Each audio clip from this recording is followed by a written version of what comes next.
Coming to you live from the One More and Out of Here / Legal Shift Studios on a Monday, beginning of the work week edition of the One More and Out of Here podcast. Oh, we're on a delay.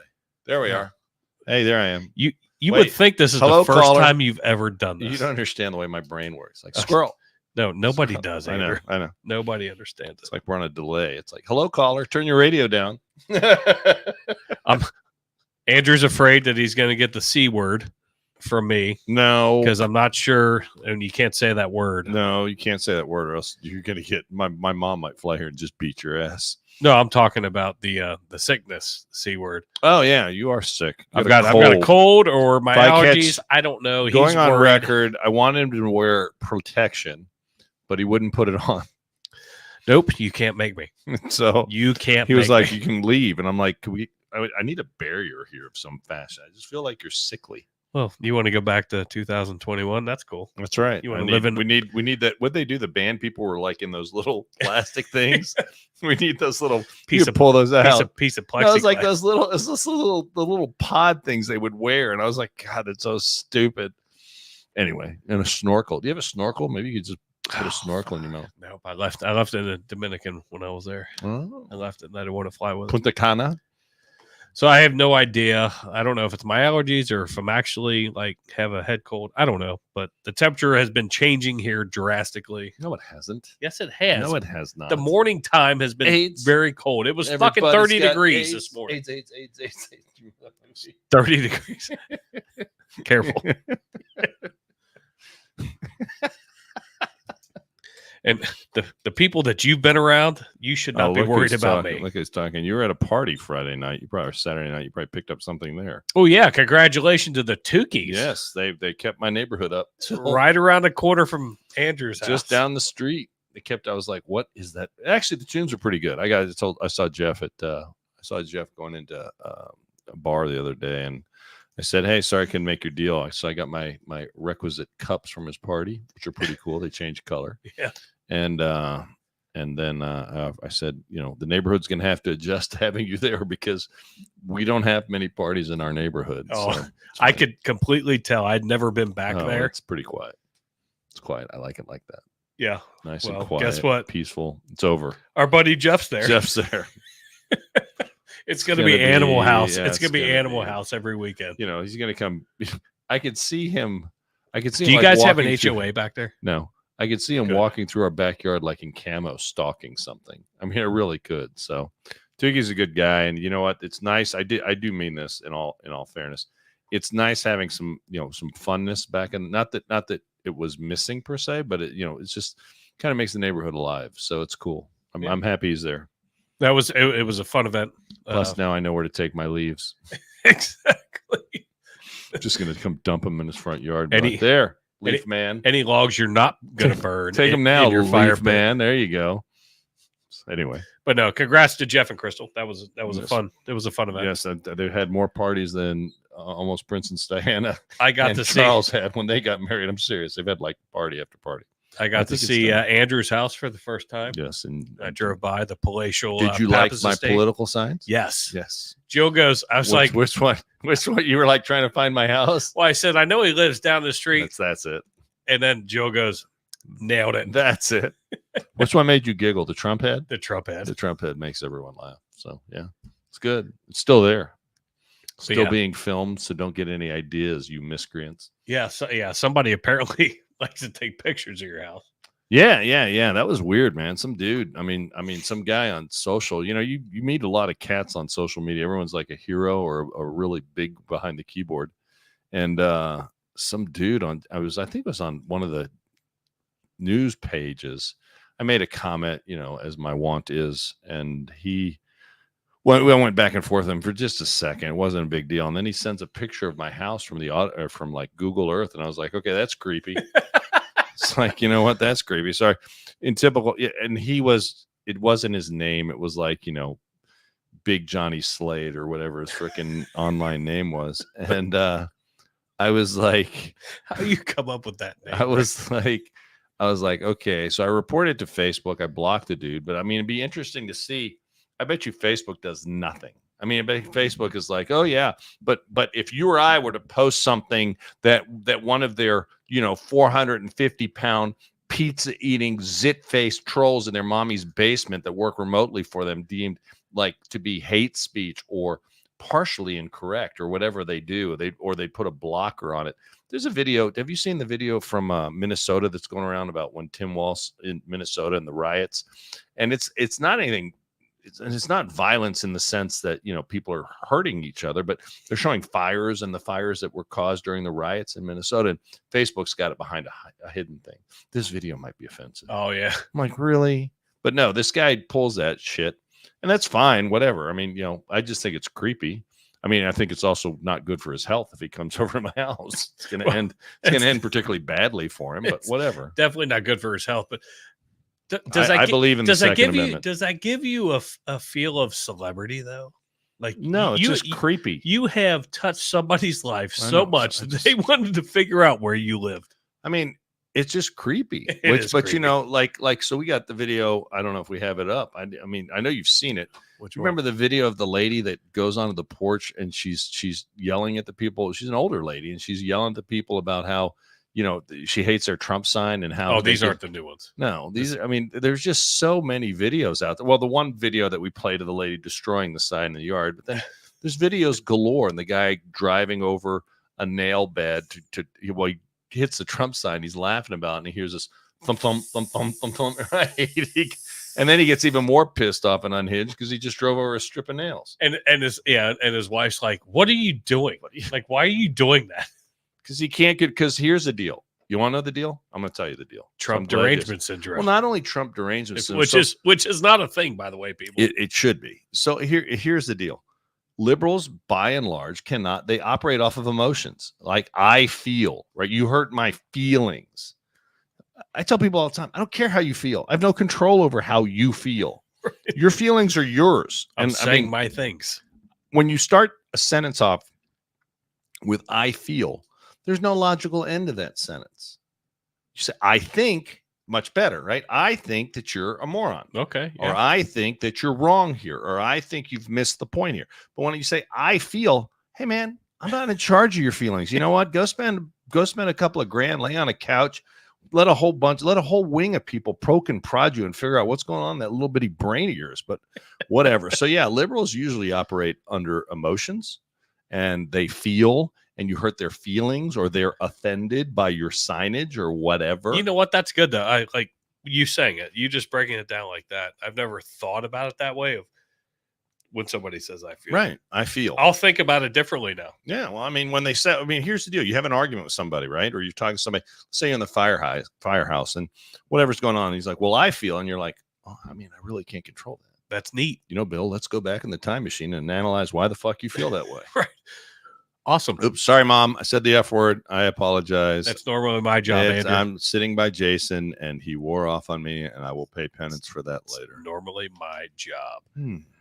Let's talk about what do you want to talk about? Let's talk about the fact that old Donald J. Trump was on Rogan for 3 hours. Donald J. Trump, and you listened to the whole thing, so my hat's off to you. I was going to listen. It was in a couple different parts, on the way to work. No, that's the beauty of podcasts, isn't it? So, how many views is that up to? You would know that. Oh, it's like 5 billion, more than the planet. It's a fucking ton. I mean, it's like got to be like so it was 11 million after like 24 hours, right? Yeah, it was, and so it's been a few days now. So let's just see what it's up to. I mean, Jason's in a medically induced fog right now, coma. Let's see. What's it say? I didn't look at it earlier. Oh my God. That's not gonna be total, is it? 10/27 of 24, which was the day of what's today's 28th. That was yesterday. So the view count was at 21,199,000. Wow. Now, I mean, I started to listen. So on Friday, October 25th, the day that Rogan interviewed Trump, the GOP presidential nominee gained 100,000 YouTube subscribers. Wow. just subscribers. On October 26th, we'd like to have that. The day following the interview, he gained a further 200,000. Wow. And October 27th, he gained 100,000 more per data. You know, it's interesting though. How many who watch it? Nobody. I mean, people watched it live. Don't get me wrong. Oh yeah. But being able actually, I don't even know that Joe does them live. I think he releases them a day after. But I'm not positive. Well, I mean, who can commit? But either way, you've got to be. Look, I used to run my life, or not life, that's not right, my viewing life, I'll put it to you that way. So I used to watch Tucker every night. Most people knew that about me. It's like, hey, that's your thing. Don't plan anything for 8 o'clock on a weeknight, because Pappas is going to be watching Tucker. And usually I'd leave by 7:45 or whatever, wherever I was. But I mean, you committing an hour to something is not a big deal. Committing 3 hours, so like you said, who could sit down and watch it first time all the way through? It would be really, really tough. But I started listening. I kind of fell asleep, stopped it. I said, I'll catch up with it. I was going to catch up with it in the car on a long drive, and I just haven't had a chance to do it yet. Well, that's one of those things. Like, how'd you like it? No, I thought he did well. I mean, he was Donald Trump. Right. I mean, well, he left those people in Michigan hanging for 3 hours to do that. And I got to be fair. That wasn't cool. Right. I mean, I get it. I'm not a blind, unlike Democrats. I'll be able to be objective about my criticism. But so he left the people, because I've been to these rallies. You've been to these rallies. I didn't ask. Have you been to a rally? I have not. You haven't been to a rally. So in case anyone out there hasn't been to a rally, so as you can imagine, the security is pretty tight. And it's in a usually public venue of some sort, obviously, right? But you got to get there early so that they can sweep the place, sweep you. You can get seated. And then once you're in the venue, they ain't a whole lot to do. Not a whole lot going on. They play music. They might have a couple of food vendors, maybe, but a lot of times there's not even food there. So, yeah, you're hanging out in sometimes not the most comfortable situation, meaning the seating may be uncomfortable, might be benches, might be just standing. You just don't know. They're not designed usually, sometimes they're in airplane hangars, not designed for comfort. Right. So he left those people, and a lot of times they're outdoors. So he left those people hanging in Michigan for 3 hours, but they stayed. And I do need to catch the whole thing. Any highlights that jumped out at you from them? Well, I don't know, because I did some research before and stopped a couple videos, but I don't know if this says that part. But Joe Rogan did make it mention, and it might be in here. I can't remember now. He's like, yeah, his people were like pissed that he was running so long. Right. But he was like, because they knew that. But he was like, he didn't give a fuck. And he literally said, like, this is big. So we'll get to that. But this is big because it's the first politician that's gone on a 3-hour podcast. Could you imagine? Let me ask you a question. Could you imagine? I know where you're going. Well, maybe. So they've asked Kamala, right? They've asked her, and they can't agree to terms. And I think the term would be, you have to sit for 3 hours. I don't think she could do it. So in this little clip, and this 15-minute clip, but I've only pulled a couple. We could do the whole show. They said she hasn't said no. No. But she definitely hasn't said yes. No. And I mean, look, there's a week from tomorrow. And Joe Rogan said, I don't even care to talk about politics. I just want to know who she is because I have no idea who she is. Nobody does. Right. So we'll play this real quick. I said, thank you. You're really good at this UFC stuff. Yeah, no shit. But after 3 hours, did you have a different impression of him or no? Yeah. Well, I mean, he's a businessman. Bottom line, he likes making deals. That's what it is. Like that's his whole thing. And he's got this ability to just keep going. This is what's crazy. Like the podcast is 3 hours long. The guy didn't pee before the podcast. He didn't pee after the podcast. Maybe he had a little left. catheter. Maybe and he drinks more Diet Cokes than me. But he didn't drink anything during the podcast. Gangster. He just sat here and we talked, and they were freaking out there because he was 2 hours late for something he was doing in Michigan. He didn't give a fuck. He's like, I know this is going to be bigger than that. Let's just keep going. We did 3 hours. Damn. But at the end of it, he's, I don't know him other than the 3 hours that I talked to him when he was trying to be at his best. And right? Kamala Harris has not said yes yet. She hasn't said no either. People keep saying she said no. Her I team's said I smart. would have a conversation with her like a human being. That's all I want to do. That's literally all I want to But do. that's trouble. I want to for know her. what is it like to be. I don't even give a fuck about all the stuff she's talked about policies and all these different things. We know her positions. Yeah. Like, who are you? Just be Who- real. Who are you? The crazy thing That's right. with That's exactly. Kamala That's is the most. She would be well served to step into Yeah. the lion's den. no, she's and not take though, it because she on. can't do it. I be would be honest. willing to talk about anything other than politics. I don't give a fuck. I don't give a I fuck. think it would be funny. Why does he say so many bad words? Because it's Joe Rogan, and he's got the #1 podcast in the world, and he can do whatever the fuck You know he what's wants. funny? It's weird. How about that? It's weird. I used to watch religiously. There was a program called News Radio. Did you ever watch that? Yeah. That's where he got to start. So Yep. every time I see Joe Rogan, He was like the fucking mail guy, right? no, he was the fix it guy. He was like the Oh, sound oh, guy. oh, He was yeah, yeah, everything. yeah. He Yep, fixed everything. Yep. So he was like the News maintenance guy, radio. news radio. And that show was, I mean, if you haven't watched old episodes, well, because it's all there are old episodes. That's a long time ago. That wasn't that long, but whatever. Anyhow, so I was young was and it watching it. Phil Hartman was on that show, and I mean that show was so funny, and it just a great show. Never really was bad. And then Phil Hartman died, and the show got pretty Well, much canned after that. He got killed. He got yeah. murdered He got murdered by his ex-wife, wife. I mean, I didn't know if he was divorced at the time. So it was. I can't shake seeing him now, and then I just see him on the show because he was so young on the show. It was so funny, and look how far he's come. You gotta see how long ago that show was. Well, and he was, Fear Factor, huge. He was on Fear Factor. He was the host of Fear Factor. I never watched Fear Factor. Huge. I mean, that's It was too scary. all right. So he had news radio here, up here, and then he hit UFC. Right. So that's where him and Trump first met doing, while he was doing the announcing for UFC. But this conversation, though, I encourage everybody to listen to it. And again, it's Trumpisms. Yeah. Trump's gonna, he makes many in that interview, or that after the interview, makes many comments about how, Trump's kind of a comedian. He thinks he's funny. Sometimes he is, sometimes he's not. Right. But he's a real dude. That's what I've heard overall. The feedback from most everybody that's watched all 3 hours is they're like, they call him names. They call him Hitler. That's the name du jour. Yeah. He was in office for 3-4 years, and he wasn't Hitler then, but suddenly now he's Adolf Hitler, according to Kamala and the rest of the Democrat Party. And I think that what everyone takes from the Joe Rogan interview is that, hey, man, Trump's just a normal guy. I mean, yeah, he's got a lot of money. He's very successful, but he's just a normal guy. And I think that's why Trump connects to John Q. Public. I really do. Yeah. And I mean, listening to it, and again, it took me, a day and a half, just, on the way to work. On off, yeah. On the way back. Yeah.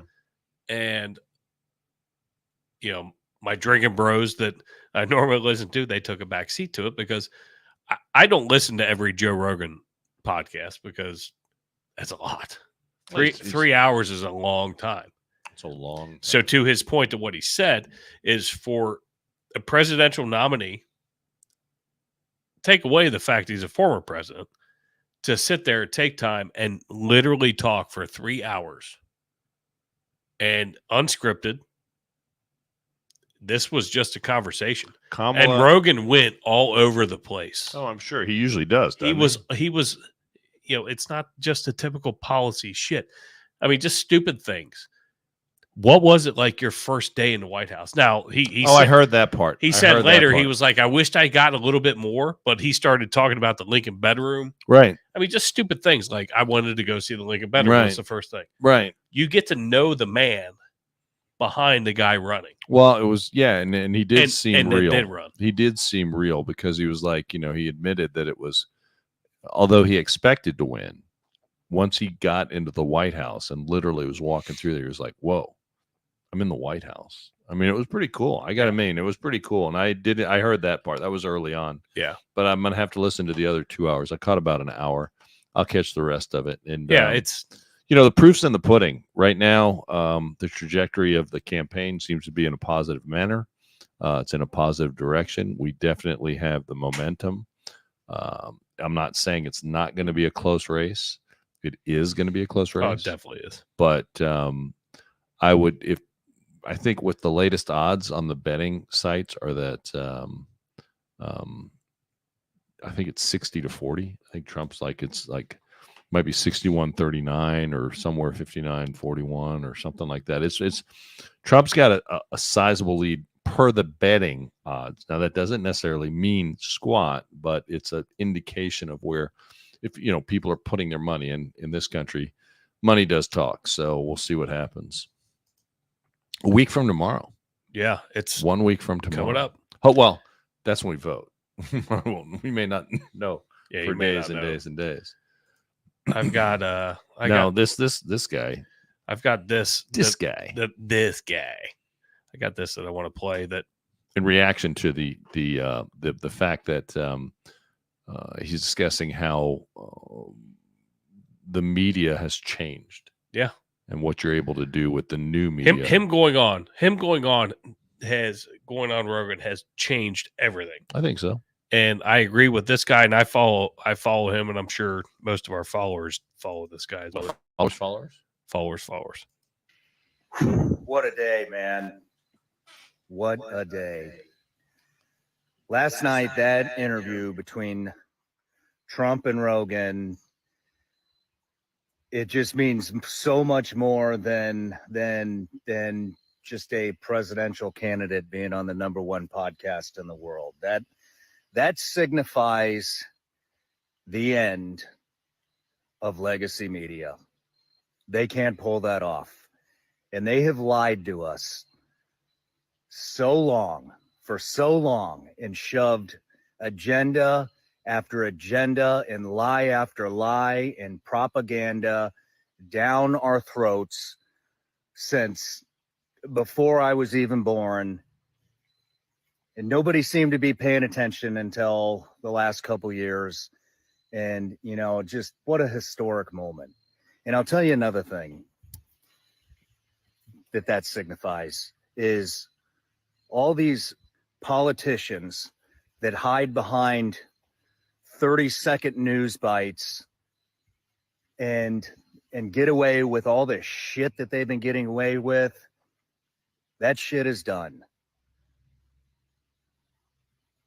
A new rule was written last night, and that is, if you want to be successful in politics, you're going to have a conversation, a long form, unscripted conversation with the people that you intend to serve. The days of us serving you and you getting away with all that shit, that's fucking over. And what a win for America, man. The downfall of the propaganda legacy media. I like it. I completely agree with that. I like it. Completely. And the reason I like it is because every day we see nothing, at least I notice, I'm sure you do as well, just the propaganda, how the news media gloms onto one thing, and it's on every channel, every station. They get their marching orders, and boom, boom, boom. They all have the same perspective on the same story, and they run with it. And I think that the most glaring thing to me is that there is no way, I don't think anybody in our listening audience online and in the comment section, I don't think there's anybody, and I do mean anybody, that thinks that Kamala Harris could survive or have 3 hours worth of material to talk about, because she's just empty. She's absolutely empty. And it goes for Tim Walz as well. And to his point, he was like, I don't even need to talk about politics. I want to know who you are. Yeah. And yeah, I completely agree with you. Can you imagine what Kamala would talk about for 3 hours? I mean, it'd be what is salad after salad. You're touching me with your diseased hand. What's been burned has to be unburned. Unburdened. So burdened by being burdened. Yeah, she had a beer with her and Gretch the Wretch had a beer at some. I saw that. Yeah, I know. I love calling her Gretch the Wretch. Gretchen. Governor of but I mean, Sean Ryan's got a successful podcast as well, and you have a successful podcast. You built this thing up from from nothing. And this is a very successful podcast. Depends on who you ask. But, well, I mean, some people's opinion doesn't matter. They're on big charts and have huge following. Oh, huge, really? Huge. But no, I mean, for him to say that, like, and just put it out there. I mean, I don't know that he was paid to do it, but people that follow him will listen. Well, we'll see what. And it was real. I mean, everybody, as soon as the Rogan thing was done, the Instagrams just started. Did you see the views compared? Now, obviously, you talked about the views. It was 11 million after 24 hours. But the funny thing of all is, so we discussed this. Kamala went to Houston, right? And she's trying to influence maybe the Senate race there. But she goes to Houston, and they put the rumor out, or not the rumor. They said that Beyonce was going to be there. Well, what they were implying is that Beyonce was going to perform. But Beyonce was not there to perform. Beyonce was just there to give a speech. And then the crowd was like really pissed off that Beyonce was only there to speak. They went to hear her. They went to hear her sing. They thought they were going to get a concert.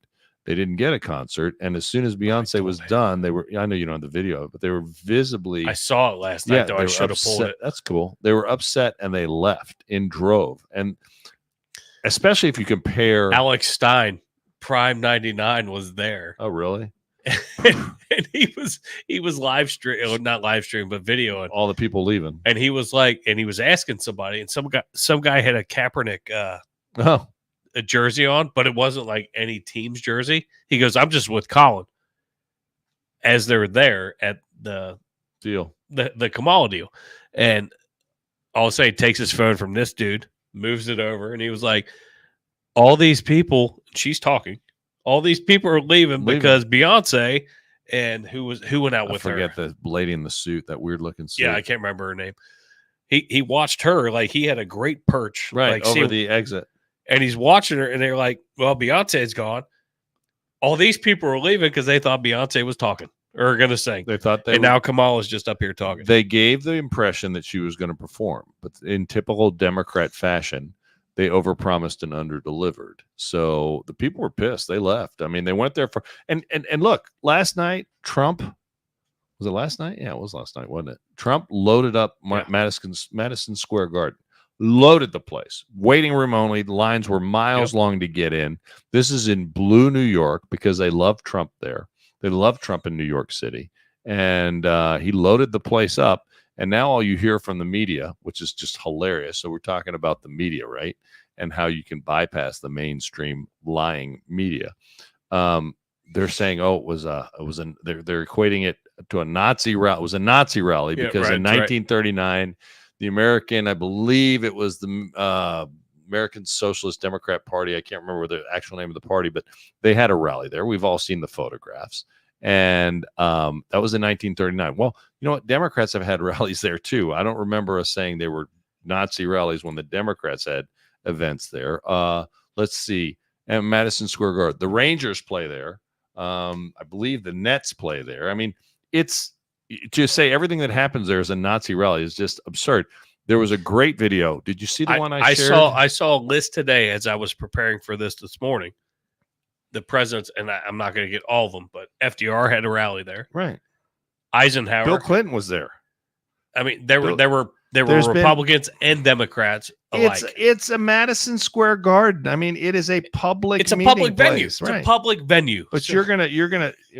This is what they have exactly. So the fact that they're doing this, I'm gonna send this to you really quick. Did you see this guy? This guy's an actor, and he is not a. Rappaport. Yeah. Did you see that? No, send it to me. So this guy is not a fan of Donald Trump. He is not a conservative. And he is sick to his stomach that this is the path that the Democrat Party, who is now out of ideas, is out of anything of substance, and is equating Donald Trump to Adolf Hitler and this rally to a Nazi, the Nazi Party. Here's the problem, as I see it. Let's see. Trump may win this election. I mean, let's be honest. Right now, it looks pretty good. It's going to be close. It's going to come down to some key states. But the problem is this: if you are convinced, and you're convincing all the people in your country, that follow you, that Trump is Adolf Hitler, What happens when he gets elected? See what I'm saying? And I mean, you want to talk about the rhetoric. This is the same bullshit rhetoric that has cost the guy at least 3 attempts on his life. And the Democrats, instead of toning down the rhetoric, instead of saying, you know, I disagree with his policies, or I disagree with where he wants to take the country, or his fiscal policies, his social policy, whatever. We're not talking about policies anymore. Now he's Hitler. So you get some lame brain, you get some deluded individual that, I don't know, does things like look up your address online because they disagree with you on social media, right? And then post a photograph of your house. That's normal. I mean, and then the guy's gonna be like, "Well, he's Hitler. I'm doing like we talked about. Were you guys intimate at any time? Not yet, because that would be stalking. No, that he is stalking. That would roll stalking. But you know, it's like as well. It's like those people that go under the anonymous. They're really brave. Like some people are quite sassy on X. You know, on But when it comes to living their real life, they're not very sassy. As a matter of fact, they're not very clever or brave. But you're really putting the country at danger, because now your political opponents are, you know, I mean, what's worse than Hitler? I'm trying to think. What, the devil? I don't know. Is the devil worse than Hitler? I mean, not to a Democrat, I guess, but I'm just trying to say. So what's the next step? What's going to be worse than Hitler?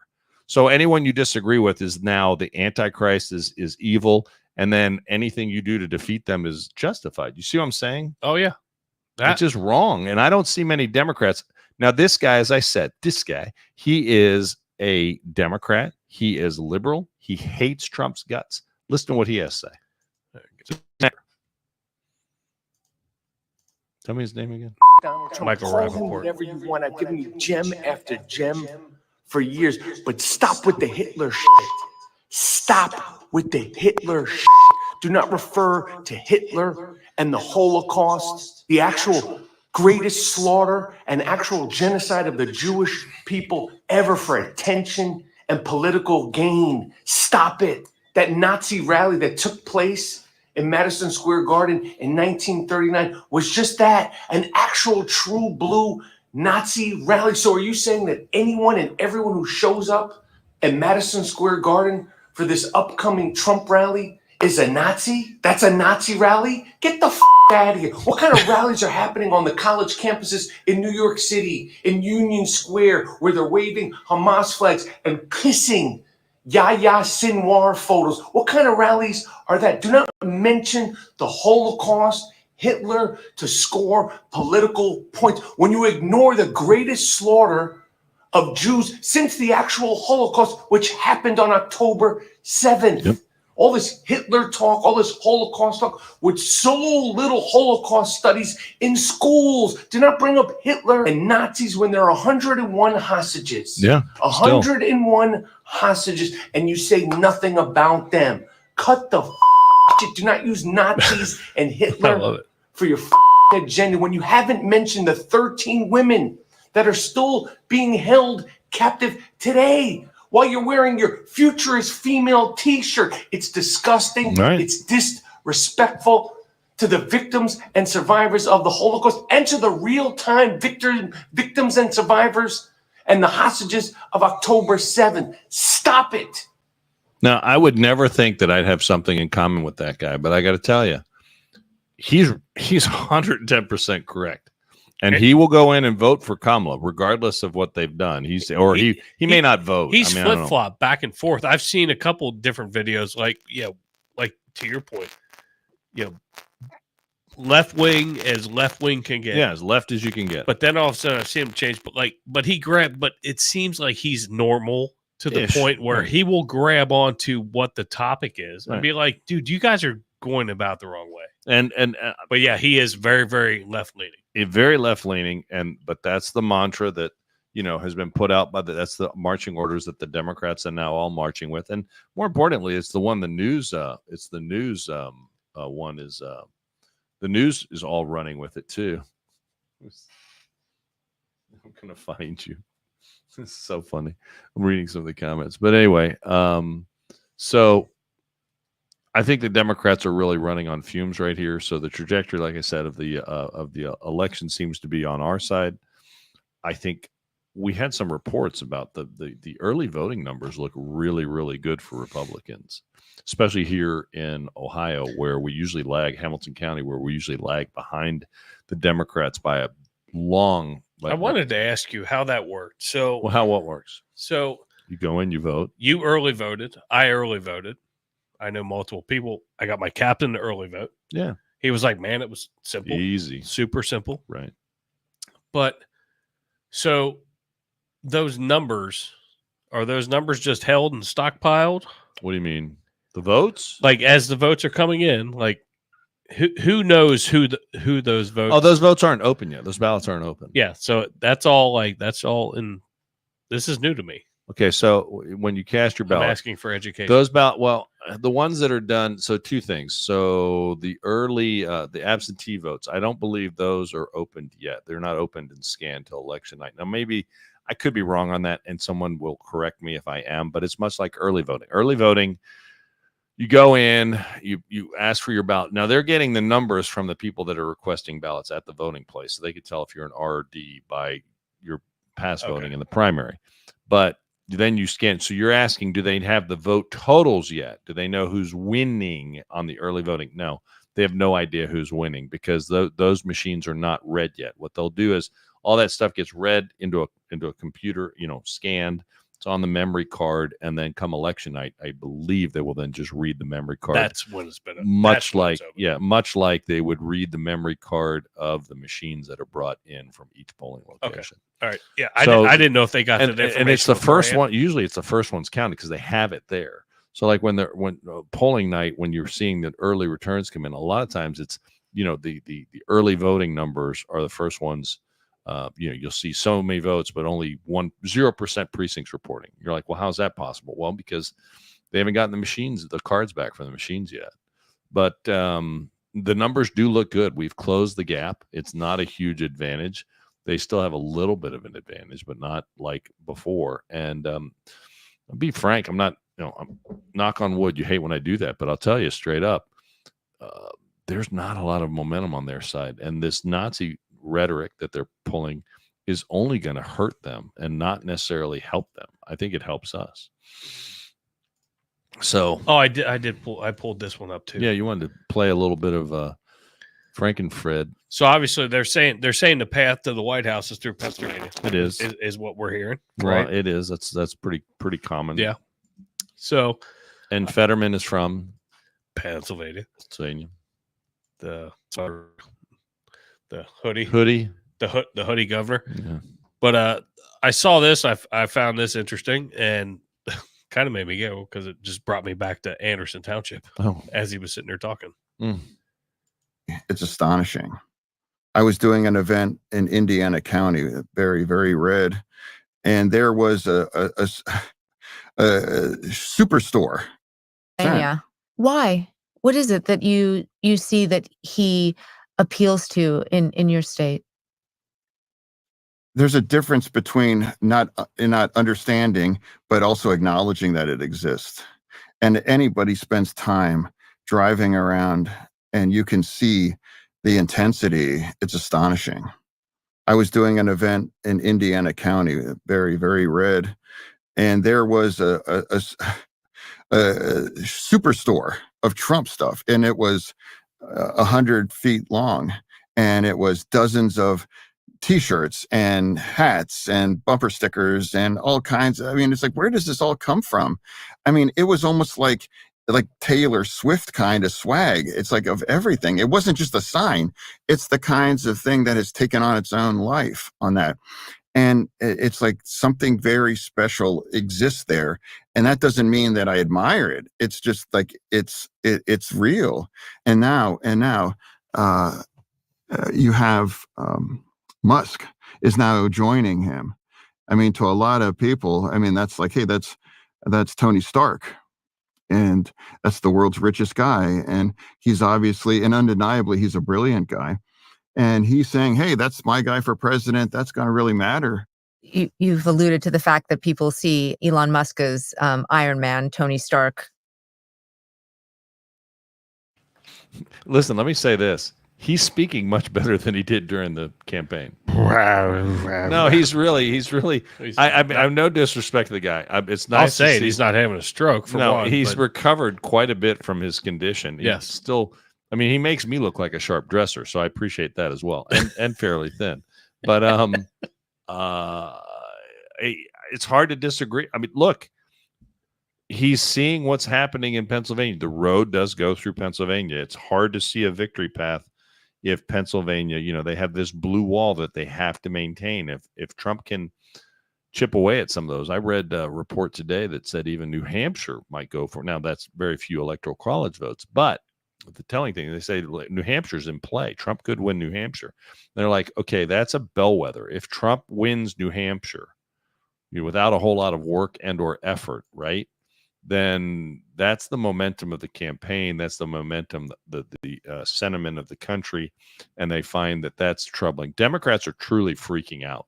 That's why they're glomming on to a lot. They're glomming on to whatever they can glom onto. Now, last night, that rally was pretty long in New York. Had a lot of speakers. I mean, there's a joke shared with you a little bit. If so for I don't know. Yeah, this is a joke I opened up with. Well, I'm going to play this one too. Well, I know, but I mean, so for a Nazi rally, I mean, I just want to let you know, it was pretty poorly done because you had an African American, a guy of Jewish descent, and a Hindu, all as keynote speakers. Usually not.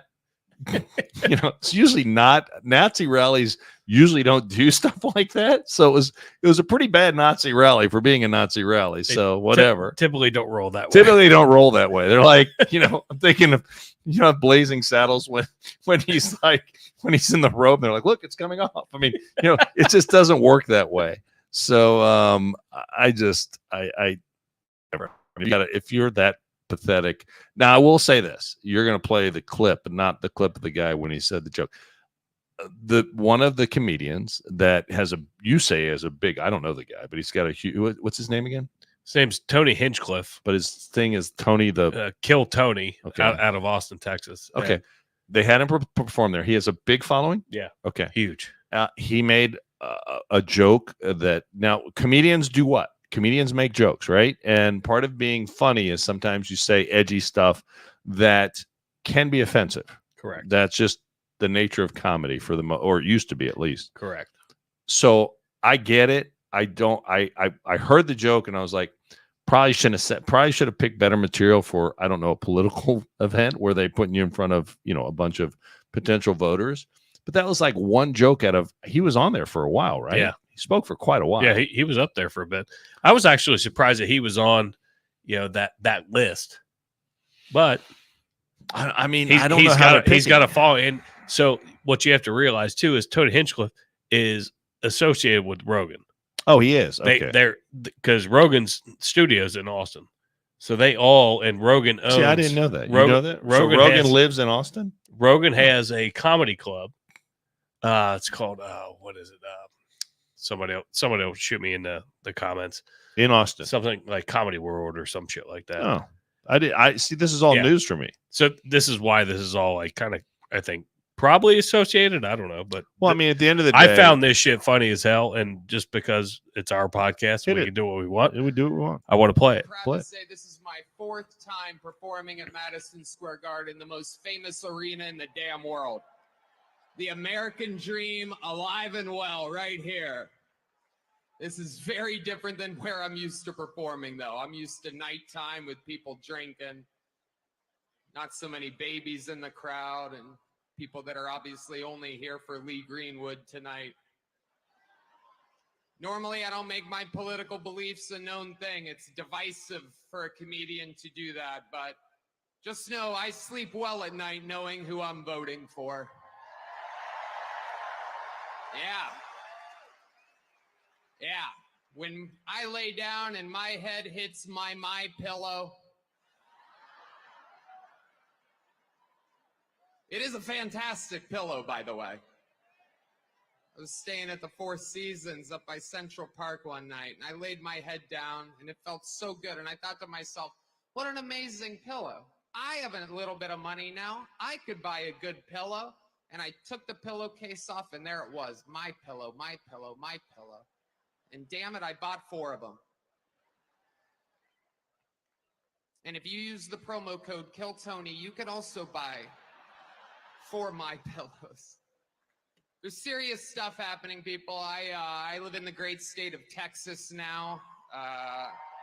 18 years in Ohio, 20 years in California, and I got to see California turn to absolute horrendous thing. And traveling the world, I got to see San Francisco turn into one of the most demented cities, one of the greatest downfalls I've ever seen. And that is where the other candidate worked for 2 decades. And it's absolutely wild to see. And in Texas, stuff is really, really crazy. We're right there by a wide open border. Where are my proud Latinos at tonight? You guys see what I mean? It's wide open. There's so many of them. It's absolutely incredible. Believe it or not, people, I welcome migrants to the United States of America with open arms. And by open arms, I mean like this.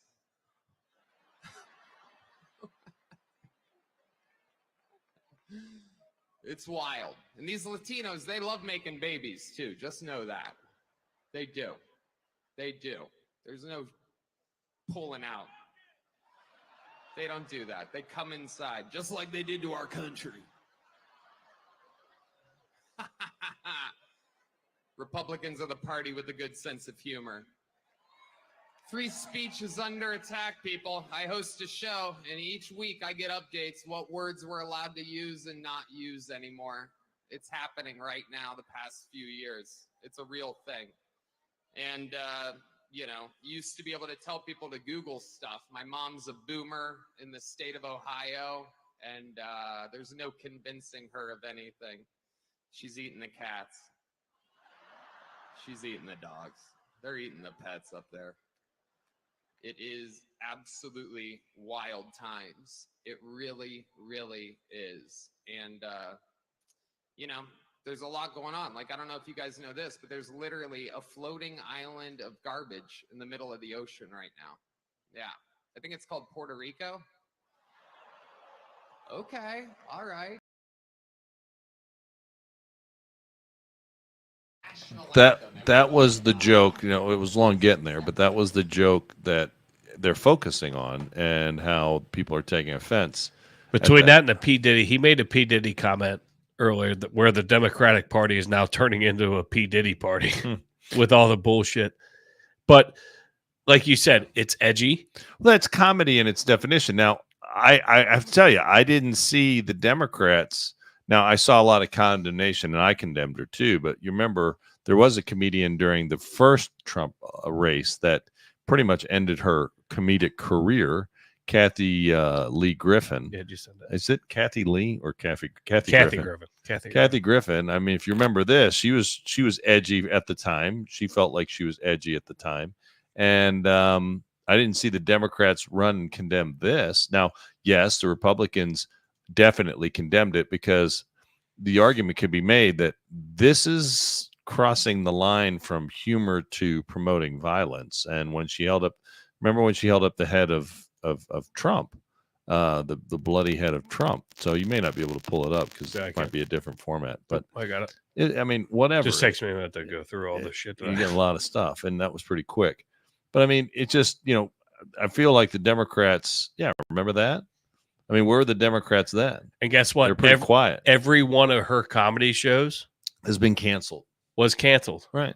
After that, so comedy, nobody bought tickets for that shit because that, you know, comedy was edgy, and if and sometimes, you know, some of the remarks that guy made I didn't think were that funny, but he was there to fill time, and he was there to try to be funny and but he's got a crowd. He's got a following. He's got a following. He's got a following of a ton of people, and he's in Austin, Texas. Right. And guess what?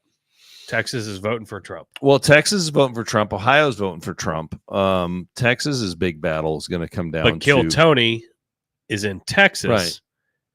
His following is huge. Right. And so just like other podcasts, Drinking Bros, most of the Joe Rogan, I mean, most of the podcasts have moved to Austin, Texas as their hub. So their listeners are outstretched across the country. Well, let's hope that his influence in Texas pulls in because there's a tight Senate race there, and we really can't afford to lose Ted Cruz in the Senate. I'm convinced. Fairly confident he's gonna be all right. It's close. From what I'm seeing, it's close. I don't know what the final. Obviously, we'll see on election day. I was able to pull up his debate, and it was good. It was a good debate. Well, I thought the thing is that so they know, like for example, Ohio, we have issue 1, right? Issue 1 is all outside money. We talked about it. We'll probably do a better show focusing more on issue 1 maybe next week.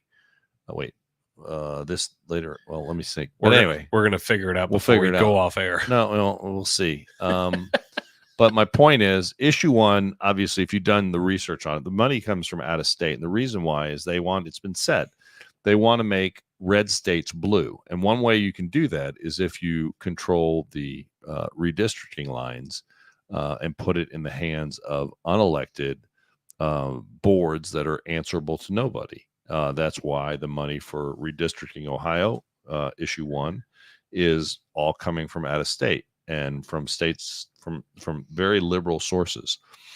It's not good for Ohio. I hope folks see through it. I hope folks vote against it. And I hope Ohio, we had a chance to fix our, most states have a constitutional threshold of 60%. That's not in Ohio.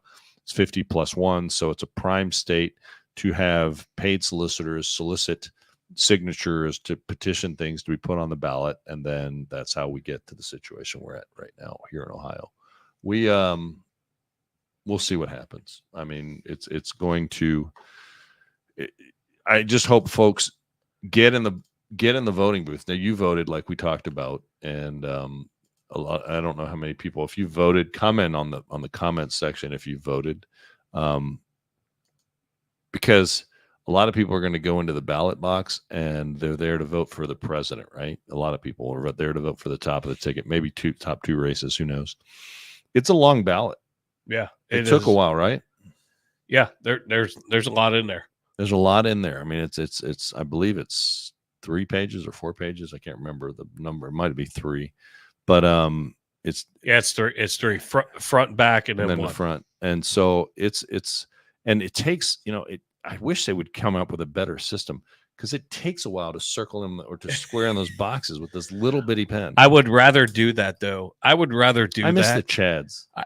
Well, okay, I'll give you that, but I would rather do that than hitting computer screens. Yeah, I don't like the computer screens, but here's the deal. So, I would rather computer screen. So yeah, you hit the computer screen and then it prints out your tape and it says you voted and you can compare before you hit accept. From what I understand, I've never voted on one of those, but you can compare, like you get a printout of what your selections were. And if you messed up, you can dispute it, right? Here's my argument. And I'm not saying it's wrong. I mean, I know the tabulation. We need to tabulate these votes quickly. But it scans it and it says, okay, so I scan my scan into the machine and the flag comes up. Yay, you filled it out correctly. Yada yada yada. I don't know what the machine counted. Right. Well, and so yeah, we're automated already.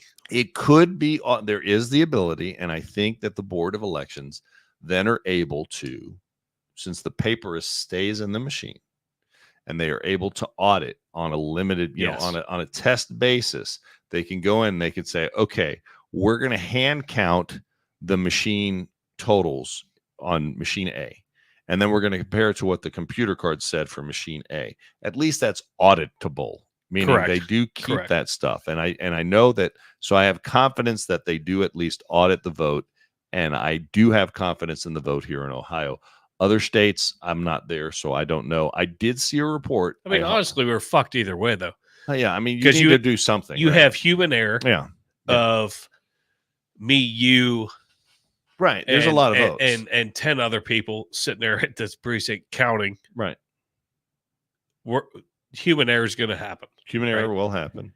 Technology is, what do we know? Guaranteed to fail at some point. Yes. But we rely on it every day for 99% of our life. every day. So it sucks. So there is no like right answer. There's no perfect system. But the fact that that's auditable, yes, I agree with I that. do like the fact that here in Ohio, see the one thing on the I'd rather have a hand scribbled. I do like our system rather than if it was the touchscreen system, right? There's no audit there. You don't know once that goes in the machine, there's no paper inside the machine to say, no, this is what the totals were. Right. See what I'm saying? Yep. So I do like our system. And if that touchscreen isn't calibrated correctly, right, you could be off just a little bit. Well, I mean, I don't know how they work. I've never voted. I've dealt with some of this where so you're touching all over the place. Where if I'm touching here and it's picking up down there, and it could hit another dot. I can see that happening. It's did you see something? There is no perfect something that I'm concerned with. Now, it's not the system here. I don't think we have any unattended drop boxes, but I saw a story just coming in today of a drop box. I'll tell you where it's from here. I think I did. It's in Washington, Clark County, Washington. So they have a unattended ballot drop up there in Washington, and there were hundreds of ballots in the box, and somebody dropped something flammable in it, and the whole box went up, and they were trying to salvage the ballots. Well, I mean, what are those people going to do? I mean, seriously, those are hundreds of people that are going to be disenfranchised because their ballot was destroyed by a fire, and they don't know who dropped ballots off over there. So it sucks. You did send this to me. Yeah, there. So play that. Sorry. That's all right. I messed up. Well, I just kind of. Well, I was actually trying to fact check it just to make sure. Oh no, it's legit. No, and once I fact checked it. Yeah. So I mean, this. So I do like our system here in Ohio. If you go vote absentee and drop your ballot off, it's observed, and I think they're emptied every day, and it's right there outside the BOE. That sucks. It's terrible. This was fact checked on multiple different sites. Would it be too much to ask for a fire extinguisher? I mean, you're the fire guy. I don't know who these people are that are pulling it out. I mean, hey, fire guy, would you put the fire out? Hello. Would it be in a ballot box? Anybody? Anyone? Would you get arrested for putting it out? The Democrats will then end up. I have no idea what they're going to do with those ballots now. You know why? Because if you don't have a Democrat and Republican observer there, these people are handling now ballots outside of the ballot box. Yes. And that's a problem. So, folks that say, here's my point. Folks that say, oh, we need more ballot boxes, we can drop off your payment, blah, blah, blah. Well, what do you do in that situation? Because every one of those people, hundreds of ballots that were dropped off over there, every one of those people are going to be disenfranchised, and they're not going to know who was disenfranchised and who wasn't, because there's no record. Yeah. So if someone, assumed that their ballot was picked up from there, maybe it was, maybe it wasn't. So it's not a perfect system, but I do like the system we have here in Ohio so far. From everything else that I've been able to look around the country, and we have come a long way. We used to have the Chads, like those were also auditable, because think about it. So you push the Chad, right? It was in the slot. You push the little hole puncher, and then you fed that into a machine, and it counted it as well. And then they maintain the paper. See, when you close up at night, if you've ever worked the inside of a poll, I have not. Okay, so it's kind of cool, and I thank and salute each and every poll worker that works the inside of the polls, because I got to tell you, it is a long day. The polls open at 6:30. I think you're there at 6 a.m. to help, maybe 5:30 to help set up, depending on what you and the precinct judge decide. And I mean this for everybody, and you get, for the day's worth of work, I think you get 100. I could be wrong, so don't slay me on the number, but I think it's like $180 for the day. Okay. And they do report that. I'll cover a bar tab. Right. And so every time I vote, so I vote my precinct's Anderson J when I'm working the poll, I go in and I literally thank each and every person that works there. I don't care, Democrat, Republican, makes no difference to me, because our system would not work if we did not have the people that showed up and volunteered to work that day. And they do get paid. But let me tell you, it's a boring day. It is a very, I'm not knocking it, saying don't do it. It's a civic responsibility. It's a long day. You're sitting usually in an elementary school auditorium, and have you ever? I mean, the bathroom. It's almost like Uncle Buck. Remember Uncle Buck when he tried to pee in the urinal? I mean, it's like the urinals were 2 feet off the ground. You're like, wait, what do I do here? So you're kneeling down, pee all over your leg. It's terrible. I'm not shocked, but I mean, it's funny. But it's the chairs are all small. I don't fit in the chair. So I always take. I take them. I do. I take them. I usually take when I'm working the poles on the outside. I usually take them donuts, and I say thank you. I take them some donuts, or I'll take them some Gatorade and stuff like that. Now they come with lunch, but I just go in and I talk to them. Thank you for being here. And there was one lady. God, I get to be such good. She was the Democrat observer, and we got to be great friends. And I would go in every year, and I'd hug her, and she'd hug me. I thought, and she liked it. She enjoyed my company. And charges. Did you get charges pressed against you? Then the police would come up and spray mace in my face. But it's just a way. You are opposite sides, but because of you and because of those volunteers, and I thank them every year. Because of them, our system worked. Without them, our system would not work. We'd have long lines. We'd have fewer polling places. We'd have longer lines. Early voting does do away with that a lot because, we have fewer people showing up election day.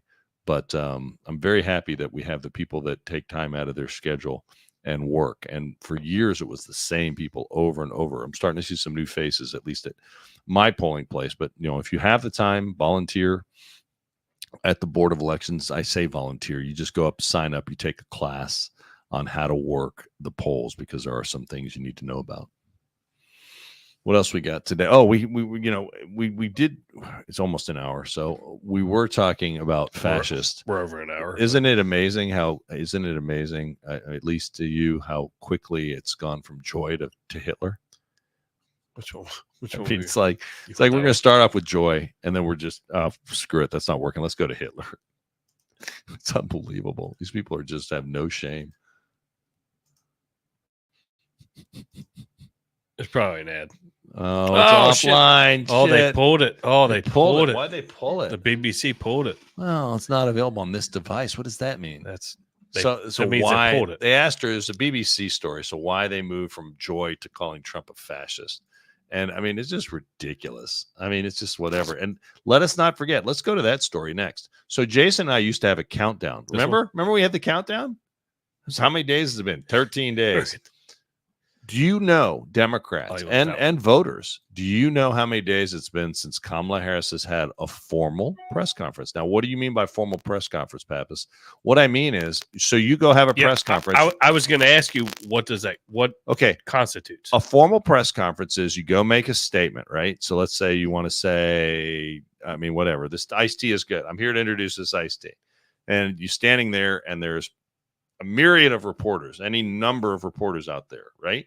And Peter Ducey right in front. Yeah, whatever. And so you're there to introduce this flavor of iced tea. And this is the greatest iced tea in the world and blah, blah, blah. Any questions? Okay, so hands go up and you pick and choose depending on how, unlike Joe Biden, who has a list of pre-approved people. But if you remember when Trump was president, he would be at these things like, let's say he was coming off the Air Force One or whatever. Trump would stand on the guard or Marine Force One. Trump would stand there and have like an hour press conference with people, and that's when Acosta and him would get into it all the time. So this is the reason that I ask you. So I'm trying press conference. You don't know the questions. It's not a one-on-one interview. It's with the press in general. So it was 99 days. Right.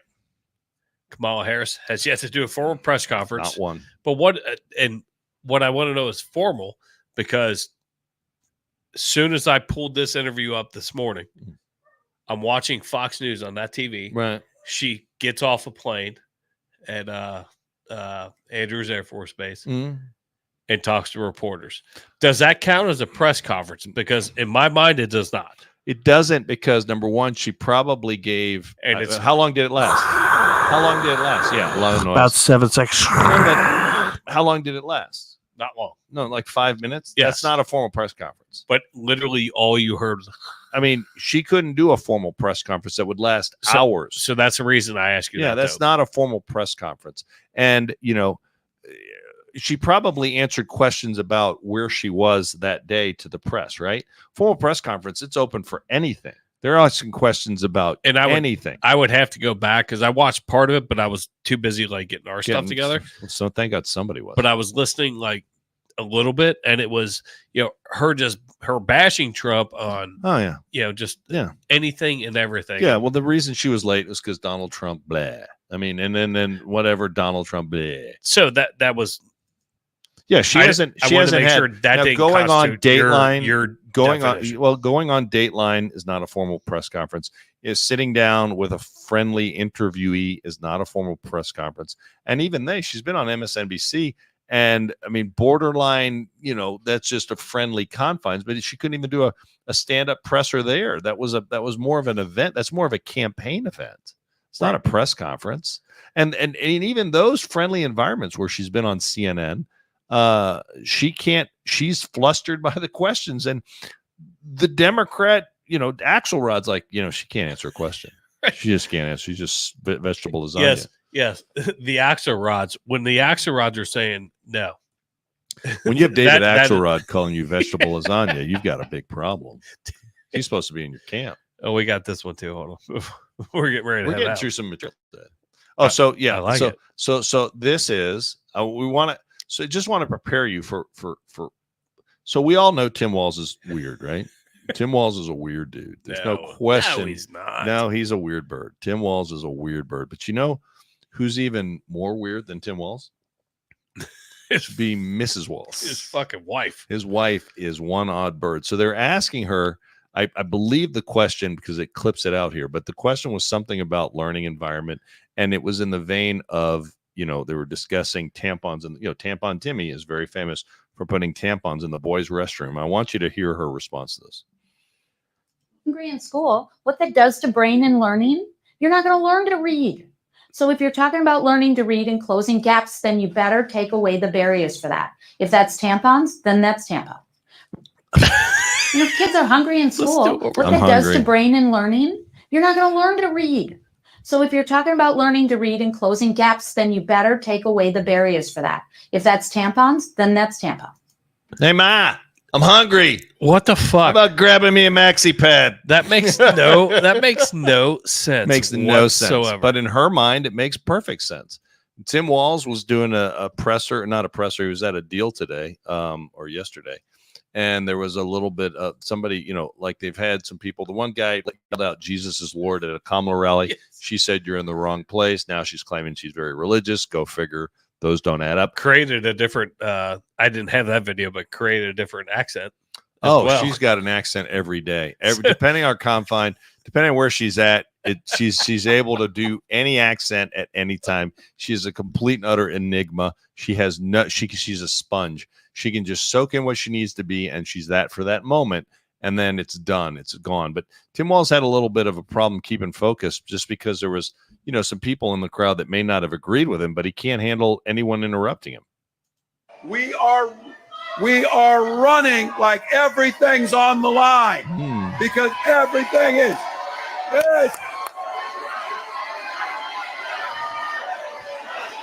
You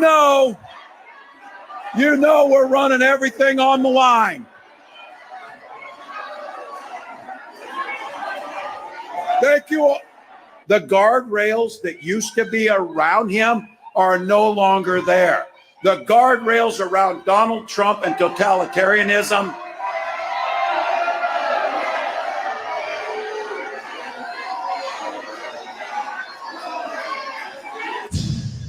My question with that is why we used to have jazz hands and coming out and just, yes, and jazz hands.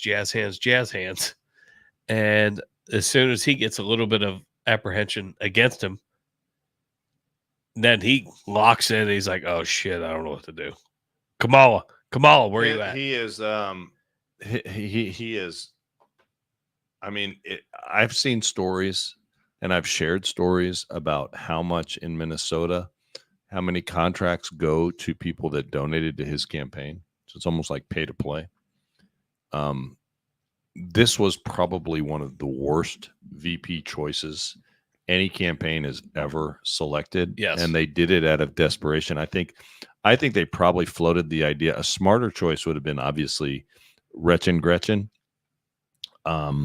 But they were afraid that maybe just looking at it, they said, well, maybe 2 women. Or Shapiro from Pennsylvania. Shapiro from Pennsylvania would have been a smart choice, but that would have gone against her radical Muslim base that does not like him because he's Jewish.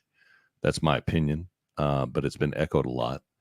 I will say that I think that Gretchen might have turned off male voters because she's Gretchen, and that would have been 2 females on the ticket that they might have helped hurt them with the male voter. I'm not sure. She lied about being kidnapped as well. That was a setup. Don't say that. Careful now, because you'll catch a lot of cuff. But I think that I hope so. Well, here's the deal. So that whole deal was the people that remember that was like the gang was mostly FBI informants and like 4 guys, but it was mostly FBI informants.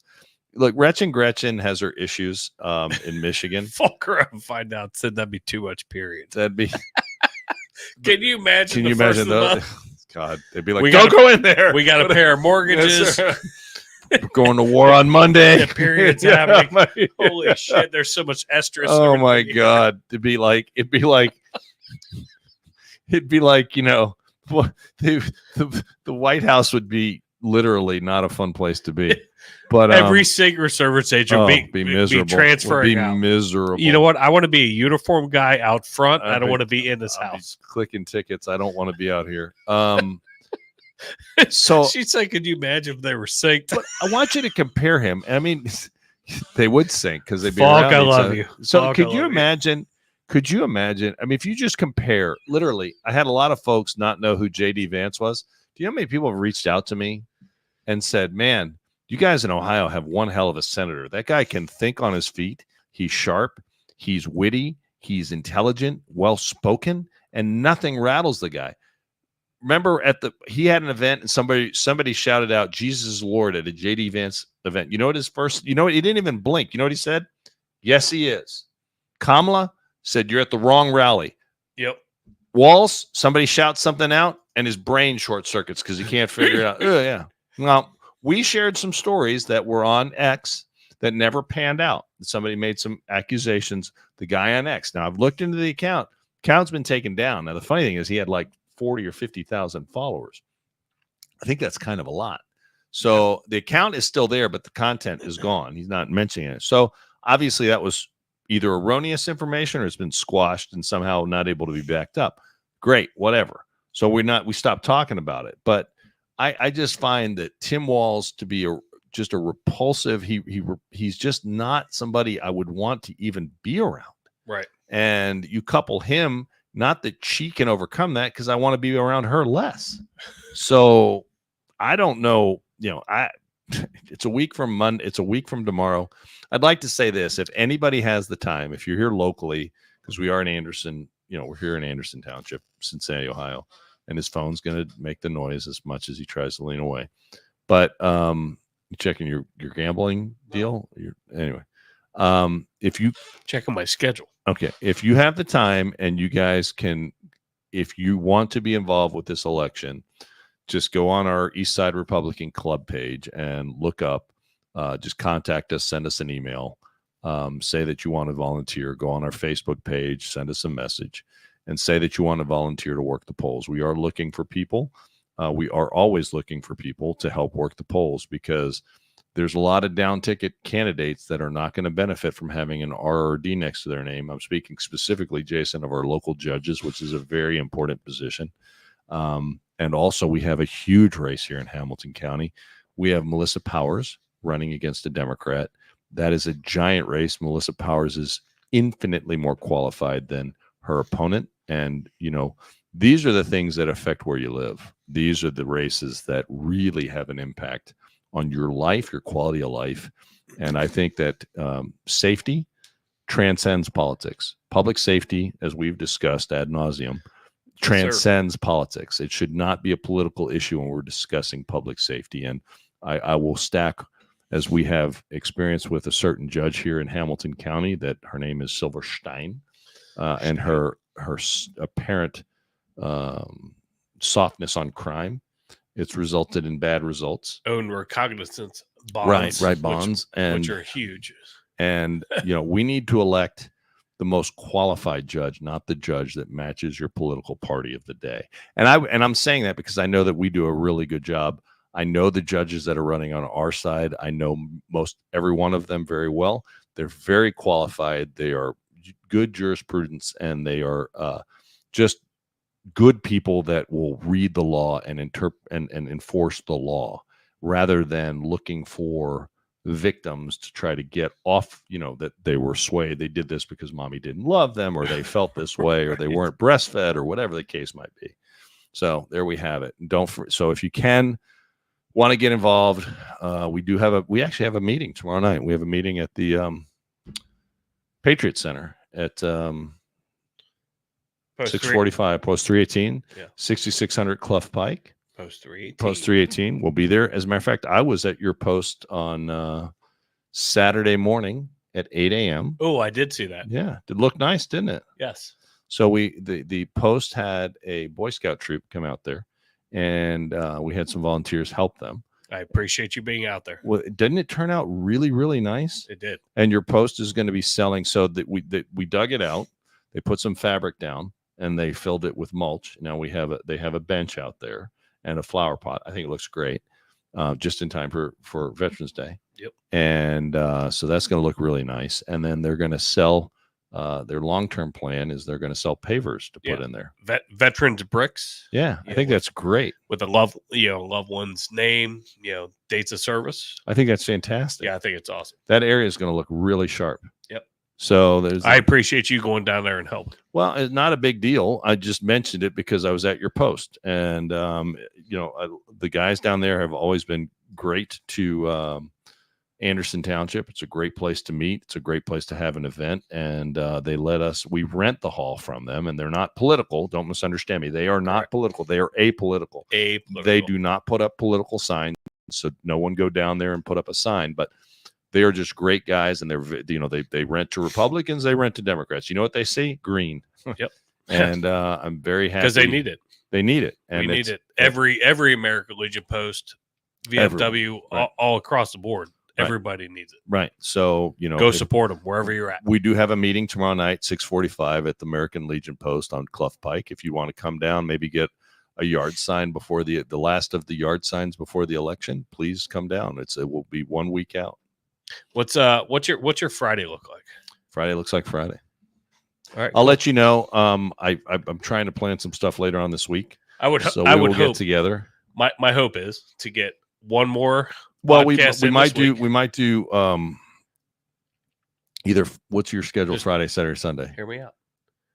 If we could hit one Friday, hit one Monday right before I work on Tuesday, so okay, I would love to do a live on Tuesday, but I work, so okay, I can't. So we might. So I'd like to do one Monday. We might do one. We'll do one on Monday for sure. The question is can we squeeze one in before then? Yeah. I don't know because we'll Sunday's a big deal with. We'll talk about it after. Yeah, but who am I going to see Sunday? You remember? You gave me the shirt. Yeah, well, I'm not worried about fucking Sunday. Yeah, but I want to make the announcement. Today is Monday. Where am I going to be Sunday? Tell me, Tucker. I know about Tucker, and you. I know, but I'm hoping that we get. What one if I get the picture with Tucker and the shirt? I'm hoping we get one in before then. You fuckhead. So we'd like to make the announcement. We're going to have Tucker Carlson on the show. No, we're not. God damn, that'd be awesome. How great would that? Would you just flip? I was hoping that we were going to talk about it later if we did another one later. Well, I know that, but we might. But now we're arguing. Stop. You stop. Here's what we're playing. I'm playing this until the election. Next Tuesday, all of you will go to the polls. Will stand there in the polling place and make a decision. I think when you make that decision, it might be well if you would ask yourself, are you better off than you were 4 years ago? Is it easier for you to go and buy things in the stores than it was 4 years ago? Is there more or less unemployment in the country than there was 4 years ago? Is America as respected throughout the world as it was? Do you feel that our security is as safe, that we're as strong as we were 4 years ago? And if you answer all of those questions, yes, why then I think your choice is very obvious as to who you will vote for. If you don't agree, if you don't think that this course that we've been on for the last 4 years is what you would like to see us follow for the next 4, then I could suggest another choice that you have. So, Andrew. And that was, Trump used that line last night. He did. He did. It's been used a couple different times. Yeah, but I mean, he was there saying it at Madison Square Garden. It's very poignant. Oh, God, it applies today as it did in 1980. And Andrew couldn't give me the rest of this week, so I will let you know when we're coming back live. We'll be back. We'll be back sometime this week. Love you guys. Thank you for being here.